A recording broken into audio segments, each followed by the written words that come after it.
kalusugan ng bayang Israel. Bakit sila sulat dahil sa kanilang mga kasalanan? Ngunit ang sabi ng Diyos, ibabago muli ang aking bayan. Ibig sabihin, ang sugat ay hindi magiging katapusan ng kwento. Kundi ang awa ng Diyos ang siyang nananalig.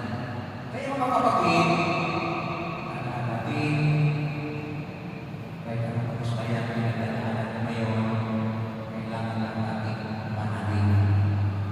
Doon po may isang batang lalaki na unang beses sasakay ng bangka nang lumakas ang araw ng simulang pag-anin ang lahat ng pasahero.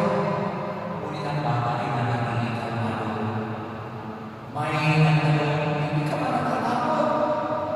Umiti yung bata at sinabi, hindi po. Kasi po, ang tatay ko ang kapitan ng bangka. Bakit naman siya natatakot? Mga kapatid, ganyan sana ang ating nananampalataya. Hindi tayo kapante dahil wala bagyo, kundi dahil kilala natin ang kapitan ng ating buhay. Walang iba, si Kristo. Si Kristo na humahawak ng timon. Ngayong araw, pupunta natin si San Juan Maria Vianney, ang patrona ng mga kamarihan. Hindi po siya tanyag sa kanila. Ngunit, naging nakita siya dahil sa kanyang pamamagitan.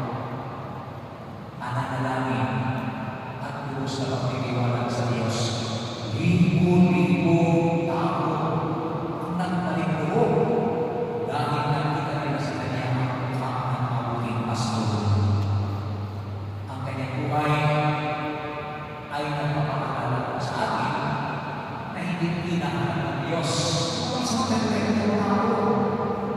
Ang hinahanap ng Diyos ay ang isang puso na nagpapaktiwala ng mundo. Kaya po mga kapatid, magandang natin sa aming sarili. Ano ang bagyong tinatawag ninyo ngayon? May problema ba kayo? Sa inyong pamilya, sa inyong kalusugan, sa inyong kabuhayan? Kung may mabigat na kayo, masasabi ba na natin natin? Makita natin ang ating Panginoon Jesus sa Evangelyo. Sabi niya sa kanyang mga Apostles, lakasan niyo kami ito. Ako ito. Huwag kayo matakot. Mga kapatid, hindi na agad mawala ang Diyos. Hindi tayo nag-iisa sa bangka ng buhay. Kaya po sa araw na ito,